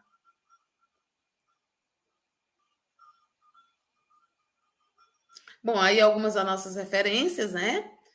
Que a gente utilizou para fazer esses slides, para fazer essa discussão.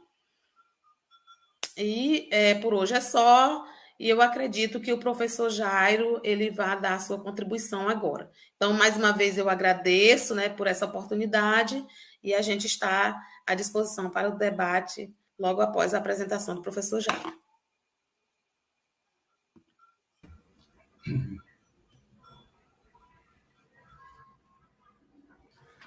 Boa noite a todos. Me ouvem?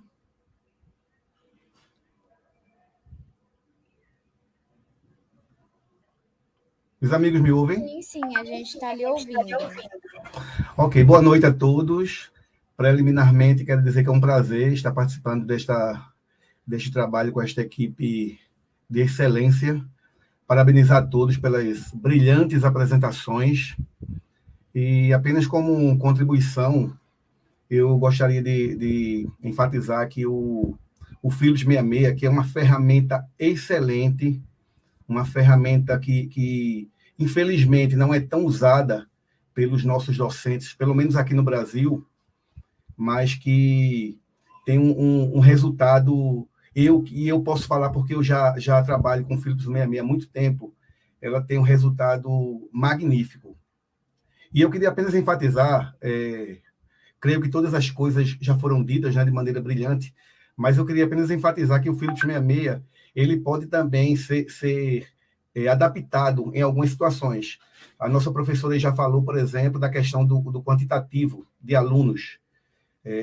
Não necessariamente tem que ser os 6. O nome Philips 66, como já foi explicado, né, foi o nome Philips por causa do seu criador, que foi Donald Phillips, e 66 justamente por essa questão do número 6 envolvido. 6 turmas de 6 alunos com 6 minutos para discussão. Mas não necessariamente tem que ser aquela coisa engessada. E eu queria falar de uma adaptação do Philips 66, que eu também utilizo bastante, que sabemos que no Philips 66, os alunos voltam para a sala de aula e aí há a discussão com o grande grupo. Nessa adaptação, principalmente quando existe uma turma muito grande de alunos, e o tempo é exíguo, aí essa adaptação é feita da seguinte forma: os grupos são divididos por temáticas apenas para título de exemplificação, né? Vamos dizer que os alunos irão estudar os 5 últimos presidentes da República, contando com o atual. Então, supomos que dividiremos a equipe em 5 equipes, os alunos em 5 equipes. Uma vai estudar o presidente Jair Bolsonaro, a outra vai estudar o presidente Michel Temer, a terceira vai estudar a presidente Dilma Rousseff, a quarta, o presidente Luiz Inácio Lula da Silva, e a quinta, o presidente Fernando Henrique Cardoso. Ok? 5 equipes, cada uma com uma temática diferente. Então, essas equipes vão ter um tempo para estudar a sua temática, no caso, o seu presidente. Esse tempo não necessariamente tem que ser de 6 minutos. Se a equipe já tiver um estudo prévio, pode ser um tempo menor. Se não tiver, um tempo maior. E aí, ao invés de vir para o grande grupo, essas equipes vão tornar-se-ão especialistas. Então, por exemplo, vamos dividir a equipe número 1. Então, a equipe número 1, todos da equipe número 1 vão estudar o presidente Bolsonaro. Todos da equipe número 2 vão estudar o presidente Michel Temer. E aí, eles estudam em equipes o mesmo tema. Aí, em seguida, eles voltam para as suas equipes. Então, vamos já formar 5 equipes. Cada equipe terá um tema de 1 a 5, que é um presidente. Então, na equipe, cada aluno será um especialista naquele tema. E aí, o aluno número 1 vai falar do presidente Bolsonaro, o aluno 2 vai falar do presidente Michel Temer, e assim sucessivamente. Não será no grande grupo, será no pequeno grupo. Isso quando não há tempo suficiente e, principalmente, quando há um quantitativo grande de alunos.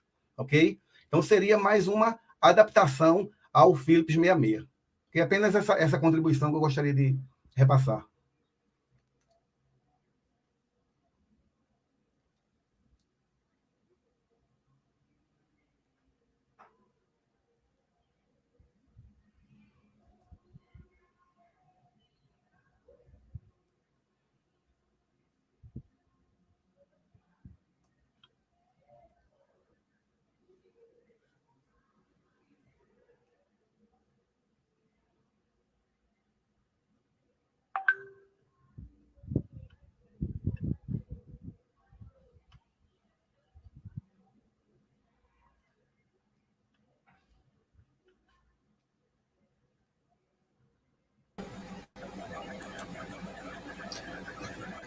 Oi, professor, tudo bom? Estou com o meu computador aqui, deu um lapso, tivemos chuva aqui em Teresina, então deu um probleminha aqui. Muito obrigado por o senhor ter vindo, né? O professor Cleidson compartilhou conosco a sua possibilidade de entrar para a live, né? E eu gostaria de saber se o senhor tem utilizado na universidade com o grupo dos seus alunos, como é que é a sua prática no uso dessa técnica, né, dentro de sala de aula. Ok, professora Andréa. Sim, eu utilizo. É interessante, professora, que eu utilizo essa técnica tanto nas minhas turmas de ensino fundamental, ensino médio, como nas minhas turmas de graduação e de pós-graduação na universidade. Então, é uma técnica que a gente utiliza e que vê um resultado extremamente positivo. Então, utilizo sim na universidade, tanto no curso de pedagogia, onde eu ministro aula, no curso de história, e assim, os alunos também eles se envolvem bastante. A gente utiliza, assim, em alguns momentos, técnicas lúdicas, concomitantemente com a utilização do Philips 66, e o resultado tem sido extremamente positivo e prazeroso. Muito legal isso, né? Porque a gente, às vezes, tem problema, né, com o uso de determinadas tecnologias, enfim, e a gente resolve, muitas vezes, querer utilizar o celular, o computador, o tablet, né? E, nesse caso, é um ensino mais colaborativo que leva a uma situação de discussão, de reflexão, de fato, pensando mais nessa característica. Eu acho que eu acho que seria a nossa função como professor, né? Como diria um professor norte-americano, o Hatz, que ele dizia que a função do professor é ensinar a pensar, né? Não que não que na realidade as pessoas não pensem, mas o que ele estava querendo dizer era conduzir exatamente essas atividades de reflexão, né? De possibilidade de refletir sobre temáticas e poder debater, discutir, criar argumentação, enfim. Então, agora eu vou passar a fala para o professor Cleidson, não sei se ele quer fazer algum comentário, alguma pergunta. Eu não vi no chat aqui se as pessoas que estão participando, né, da live hoje se fizeram alguma questão. Vou dar uma olhadinha enquanto o professor Cleidson dialoga com o senhor. Ok. Então, professor Jairo, desde já agradeço, né? Reiterar aqui a admiração pelo seu trabalho, já conheço de longa data, estivemos juntos agora recentemente, né? Em Teresina, realizando mais um trabalho. Conheço também os seus livros, né? O professor Jairo também tem atuação como editor de livros e tem contatos também de editoras, né, professor Jairo? Isso. E, assim, eu sou entusiasta, né, do seu trabalho. Apresentei aqui para as meninas, minhas colegas aqui do mestrado, que também gostaram bastante, né? Professora Francisca, que fez a referência especificamente do capítulo 10, das técnicas, né, estratégias para trabalhos em grupo. E aí, professora Andréia, eu acredito que nesse feriadão muita gente não pôde participar conosco, né? Mas, assim, fica gravado, e aí eu creio que já recebi aqui algumas mensagens de pessoas que disseram que vão assistir no momento posterior, né? E, assim, só agradecer mesmo às minhas colegas, primeiramente, aqui, que estiveram conosco, construindo esse trabalho, que é a professora Gildênia, a professora Francisca, a professora Bartira, que nos tem dado, assim, muito apoio e muito empurrão, né, professora Bartira? Sempre nos colocando, assim, não nos tirando sempre a gente da zona de conforto, sempre nos colocando, assim, para trabalhar. Eu agradeço por isso, porque nós precisamos mesmo. A professora Andréia, eu ainda não tive a oportunidade de conhecê-la, mas sei dos referenciais também. Então, assim, desde já agradeço a sua colaboração aqui também com a gente, professora. Aos colegas que estiveram também projetando aqui as nossas imagens aqui e também os slides, obrigado pela participação. Novamente, ao professor Jairo. E se tiver alguma pergunta, algum questionamento, eu creio que os colegas, a Francisca e a Gildênia, e nós também estaremos à disposição. No mais, só agradecer mesmo. Obrigado a todos. Também agradecer as mensagens dos colegas que estiveram no chat participando, né, parabenizando, enfim, de alguma maneira participando. Então, obrigado a todos e estamos Cleidson, aqui. Obrigada pela participação de vocês, né? As pessoas estão tímidas, já faz 3 semanas que tem uma certa timidez rolando na audiência. As pessoas estão mais parabenizando do que exatamente perguntando. Eu acho que porque né, a gente demora um tempo para a gente poder sedimentar, entender, né? Então, às vezes, a pergunta não surge logo de cara, né? As pessoas têm, de alguma forma, nas lives aqui, mais parabenizado pelos conteúdos. Eu acho que depois, num processo reflexivo, né, mais adiante, vão pensar o que eu gosto muito dessa técnica 66, né, Philips 66, é justamente porque ela muda um pouco os modelos de aula, né, dentro de escolas que são muito tradicionais, de ensino muito tradicional, né. A gente sabe da importância da aula expositiva, de como a aula expositiva também proporciona aprendizagem, mas dentro do que a Francisca falou, de uma BNCC que fala, que está assentada, apoiada, pelo menos teoricamente, numa questão mais democrática, né? O ensino colaborativo ele é mais adequado, né? Então, essa questão de você poder propor a elaboração de uma história em quadrinhos coletivamente, né, do professor poder lidar com as habilidades de cada um dos alunos, né, com os conhecimentos que já tem, conhecimentos prévios, lidar, né, com a possibilidade de desenvolver outros conhecimentos, outras habilidades tecnológicas, né? Isso é fundamental numa escola que frequentemente os alunos estão sentados todos em fileira, olhando quase que única e exclusivamente o quadro do professor que está lá na frente, né? Então, essa coisa de sentar e poder compartilhar, poder entender o papel do coordenador, entender qual é o papel do secretário, entender qual é o papel que vai empenhar ali, né? E que o resultado não é o resultado do indivíduo, mas é o resultado do coletivo, né? Trabalhando, eu acho que é muito legal, né? Para que a gente possa realmente construir esse princípio de uma sociedade democrática, né?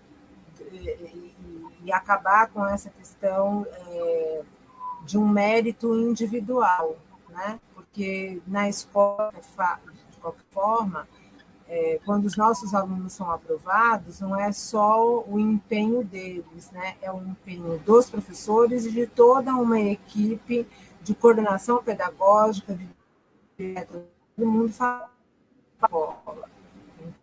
que aquela criança possa, né, se desenvolver, tem uma equipe de bastidor que faz o seu trabalho. Então, achei muito legal, e mais legal ainda, porque é uma proposta também de um tempo relativamente curto, né? Ainda mais hoje, nesse mundo que a gente vive, do WhatsApp, né? Que as pessoas não têm muita paciência para desenvolver, né?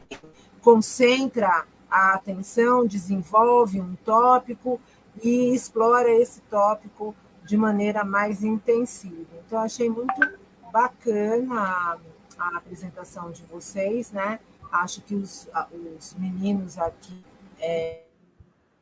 os alunos que estão assistindo, os professores que estão assistindo, vão, em algum momento, ter coragem, né, de colocar, de ensaiar isso em prática nas salas de aula. A Elaine aqui, que é aluna nossa também do PPGGEL, está dizendo, parabéns, pessoal, foi show. Foi show mesmo, foi muito, muito bacana as apresentações, né? Não sei se o professor Jairo gostaria de falar mais um pouquinho da sua experiência, a gente tem tempo, são 20h10, a nossa próxima live começa às 20h30. Então, se tiver pergunta ou se vocês quiserem dialogar, eu não sei para colocar na tela a Gildênia e a Francisca, se elas querem, na realidade, fazer alguma pergunta para o professor Jairo, enfim, falar alguma, né, complementar o que foi apresentado. Acho que é um momento aqui para a gente poder compartilhar. Se for necessário, pode me tirar também da tela, mas cabemos todos os 5. Então, Francisco. Professor Jairo, qual é a sua experiência? Tá me escutando? Só um instante. Acho que é aqui no meu.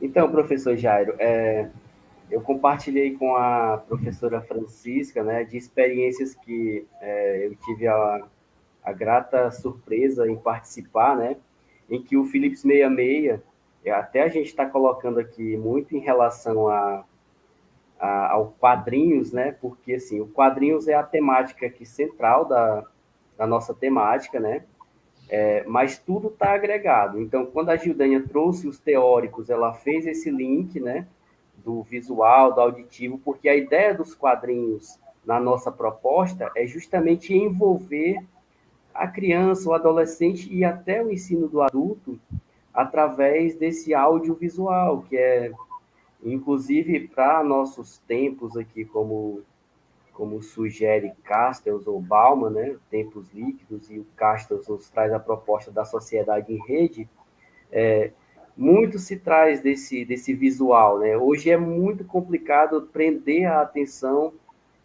de estudantes em geral, e a gente pôde perceber isso na prática. Eu, na minha casa, aqui tenho 2 abençoados, que um tem 10 anos e o outro tem 12, e para a gente prender a atenção deles na aula remota aqui, é bem complicado por toda essa gama de tecnologias que os envolvem, né, e que os tiram a atenção. E eu estava exemplificando para a professora Francisca como o Philips 66, ele agrega tudo isso, porque ele te dá a oportunidade, como eu já expliquei para ela, que nós fizemos um exemplo desse na praia, né? Então, assim, foi colocado lá, era ensino de adultos, e, assim, surtiu muito efeito. Já fizemos também, tirando da sala de aula, colocando na cobertura de um prédio. Foi outro exemplo que nós fizemos, conduzidos pelo professor Jairo, né? Que eu tive a possibilidade de participar também. E, assim, foram experiências ótimas, porque a gente sai daquele ambiente de sala, mas continua compartilhando conhecimentos e trazendo toda essa linguagem geográfica, né? Que nos possibilita trabalhar com o Philips 66. Então, referência novamente ao professor Jairo, né, com quem eu tive essa surpresa de participar. E aí, professor, se o senhor puder nos contar um pouquinho dessas experiências, eu acho que seria bem interessante.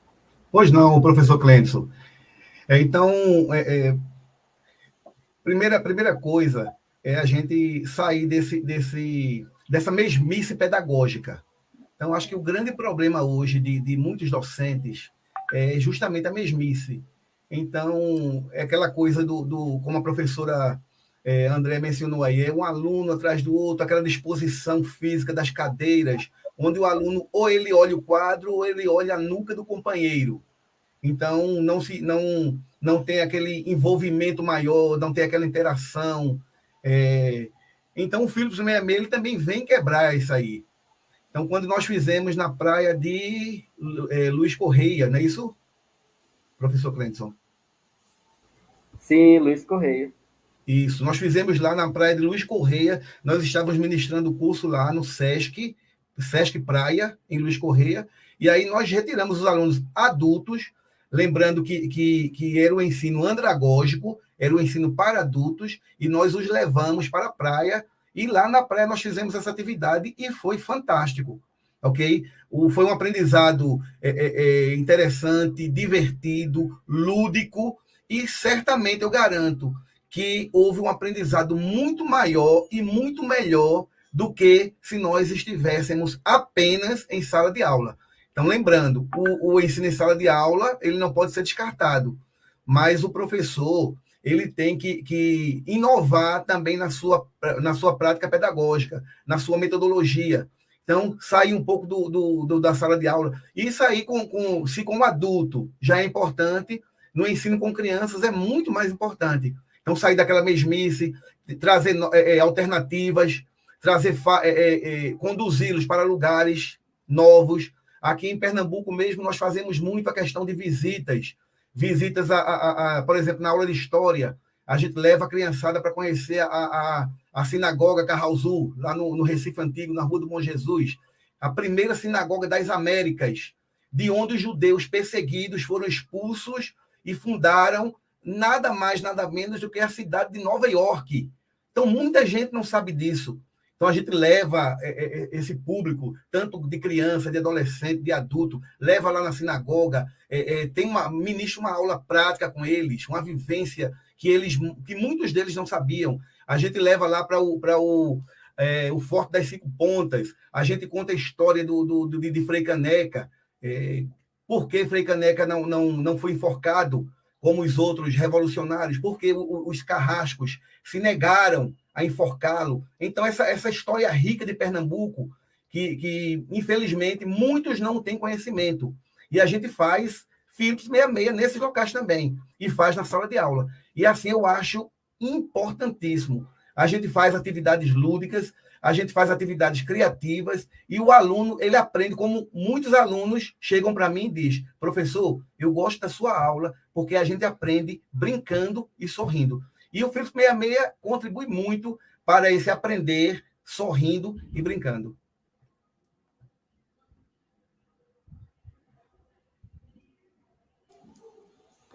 Eu achei bem interessante essa técnica, né? Porque envolve muitas coisas interessantes, né? A primeira coisa que eu destacaria assim é esse caráter democrático da sala de aula, né? Todos têm oportunidade de dialogar, né? Todos têm a oportunidade de colocar os seus pontos de vista, né? E uma multiplicidade de habilidades que aí vão sendo desenvolvidas, né? O aluno aprender a respeitar o próximo, o aluno aprender a se colocar, né? Na sociedade nós vivemos hoje, o aluno, como o próprio texto lá disse, ele não precisa só acumular informações, ele tem que saber o que fazer com essas informações. Então, muitas vezes, nós, nas nossas salas de aula, nós sabemos que tem alunos com potencial assim, incríveis, mas que muitas esse nós não damos oportunidade para que esses alunos se mostrem. Então, numa atividade como essa, esse aluno se mostrar, né, com certeza vai ser bem mais favorável. E aí, como o professor colocou, tem a questão da ludicidade. Dependendo da faixa etária dos nossos alunos, isso vai ser muito importante, porque eles vão dar importância ao que eles estão aprendendo. Então, isso é um passo bem interessante, porque eu não vou aprender o que não me interessa. A partir do momento que você propõe uma atividade onde o aluno ele reflita, onde o aluno ele se sinta importante, eu acho que isso já é um bom caminho andado. Então, eu estou assim, bem entusiasmada com essa técnica. Já estou pensando nos meus alunos de ensino médio, mas também nas minhas crianças, né? São muitas vezes alunos muito retraídos, dependendo de onde você está, né? Se for uma periferia, então, aquele aluno ele tem medo, inclusive, de levantar a mão para pedir a fala. Então, numa situação como essas, né?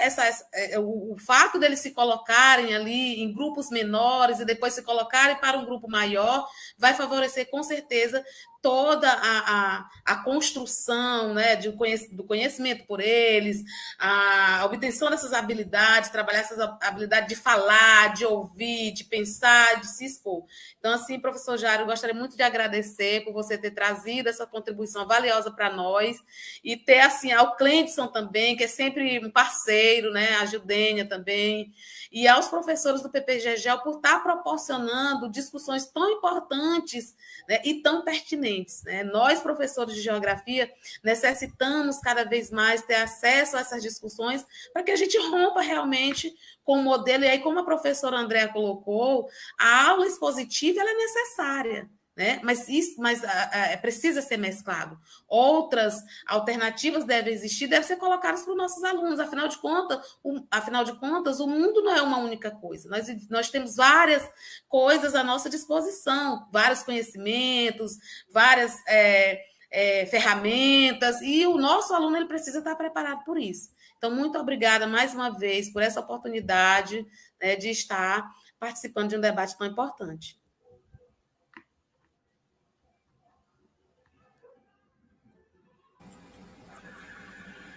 Gildênia, você tem alguma questão a fazer, algum comentário para concluir, enfim, ou para debater com o professor Jairo?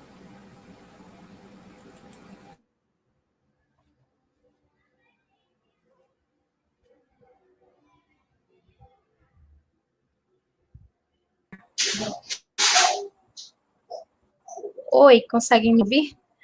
Estava travando Sim. Aqui. Ok.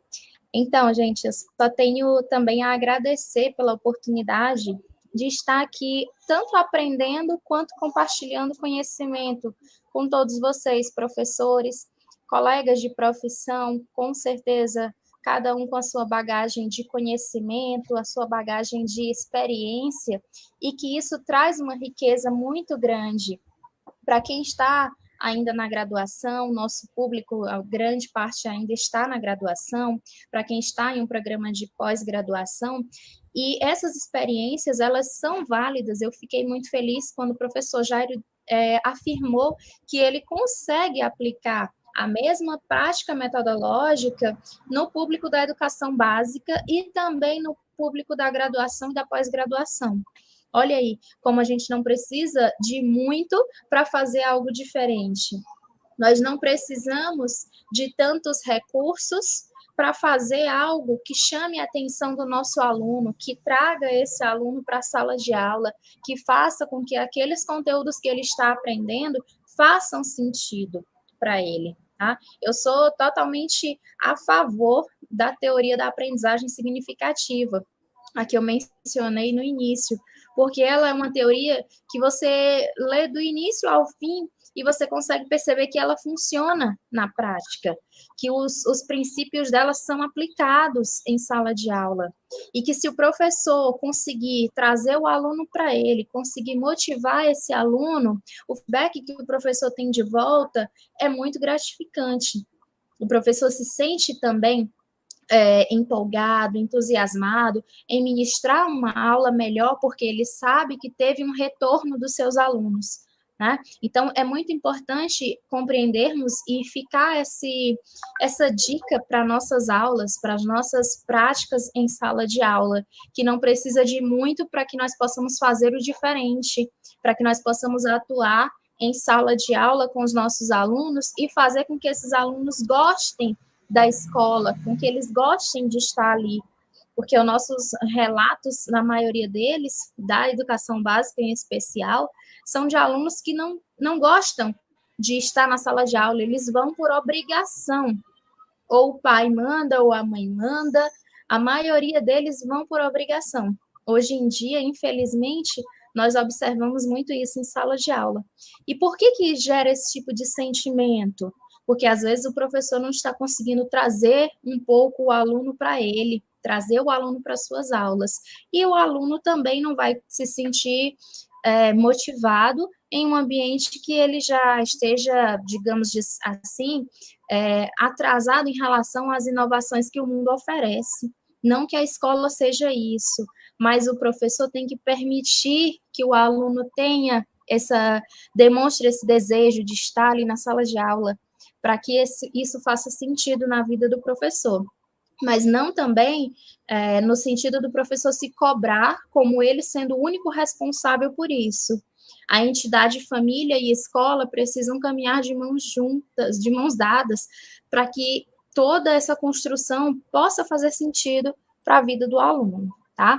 Então, era isso, agradeço a todos vocês, agradeço a professora Bastira, a professora Andréia, professor Jairo, professor Clendson, professora Francisca, meus colegas de turma que estão aqui participando do mestrado, estão participando também no chat, muito obrigada pelos comentários de todos, fico feliz pela participação de todos, e é isso.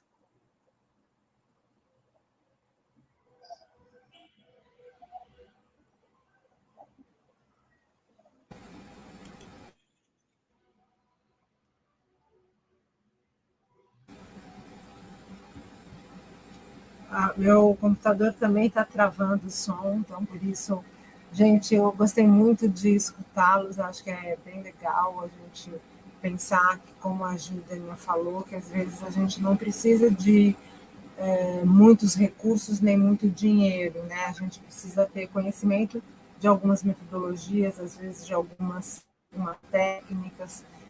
A gente tem que também vontade, né, de se aprimorar, de estudar. Essa é a vida do professor, né? Estamos sempre todos estudando o tempo todo. E pensar numa escola que possa ser um pouco mais criativa, né?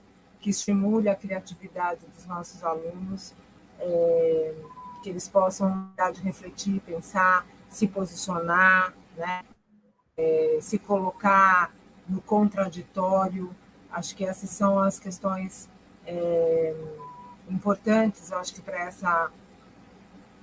essa educação do século XXI, né? Eu acho que o que Francisca falou, a gente lembrando do relato do Jacques Delors, né? A educação para o século XXI, que falava no aprender a aprender, no aprender a, né? O aprender a conhecer, falava dos pilares, né? de saber viver em conjunto, né? Saber conhecer, saber fazer. Eu acho que essa escola é a escola que a gente precisa possibilitar para os nossos alunos, né? Aprendizagens que vão além da teoria, que possam ser utilizadas na prática, enfim. Olha aí a Eliana pedindo que gostaria de ter acesso aos slides, né? A gente tem colocado todo o material no Drive. Então, Eliana, provavelmente você vai encontrar lá, não sei se exatamente hoje, mas a professora Bartira tem compartilhado todo o material do curso. No mais, gente, agradecendo mesmo muito a presença de vocês, a parceria, né, com os alunos da pós-graduação, com o professor Jairo. Eu acho que tem sido bastante rico essas discussões, e isso faz também com que os nossos alunos da graduação, né, possam refletir mais sobre essa questão da importância, né, do nosso papel como professor, e que a gente precisa ter conhecimento, a gente precisa planejar, né? Há um planejamento para a utilização das técnicas, para a utilização, o uso de recursos didáticos em sala de aula, não cai do céu, né? Às vezes a gente tem que preparar o material com muita antecedência, enfim. Acho que todas essas questões que a gente já vem falando nas lives anteriores, né? Então, agradeço muito a presença de vocês, Natanael dizendo que as informações foram muito pertinentes, esclarecedoras, tem muita gente aí, o Rafael Marques, dizendo que as apresentações foram excelentes, enfim, parece que ninguém tem dúvida de novo hoje, né? Vai ficar para uma próxima. Então, obrigada, João, obrigada, Francisco, obrigada, Cleidson, e especialmente o professor Jairo, né? E professor Obrigado. Jairo, só para dizer, fui a Recife vai fazer agora 2 anos, né? Por causa da pandemia, mas é muito significativo. Forte de 5 Pontas, eu estudei na época em que eu fazia mestrado, eu sou arqueóloga, e a minha professora de arqueologia histórica deu exatamente um forte de 5 pontas para a gente poder analisar, né? Então, para mim, foi uma satisfação a última vez que eu a Recife ir ao Forte de 5 Pontas, e também fiz questão de ir no Forte Orange, né? Levar minhas filhas para conhecer. E a sinagoga, eu estava no centro, muito legal, eu fiquei impressionada com a sinagoga, né? Achei uma coisa assim fantástica a história, a gente ficou horas lá olhando os materiais e tentando entender um pouquinho a história daquele lugar, daquele pedaço. Então, eu acho que faz uma significativa diferença, né? Esse tipo de ensino que olha, né, para o externo, para a comunidade, para a cidade, para os lugares. Então, foi muito legal a sua fala. Grata. Ótimo conteúdo, professores, parabéns a todos vocês, especialmente ao meu amigo Cleidson e ao professor Jairo Freitas, quem está falando é o Ítalo Marcelo. E assim, gente, a gente finaliza, porque agora vem o professor Antenor, né, que atualmente está como diretor do IFP de Valência, foi nosso aluno da pós-graduação em geografia e trabalhou com a questão da charge no livro didático. Então, hoje ele não vai falar exatamente de charge, provavelmente ele vai falar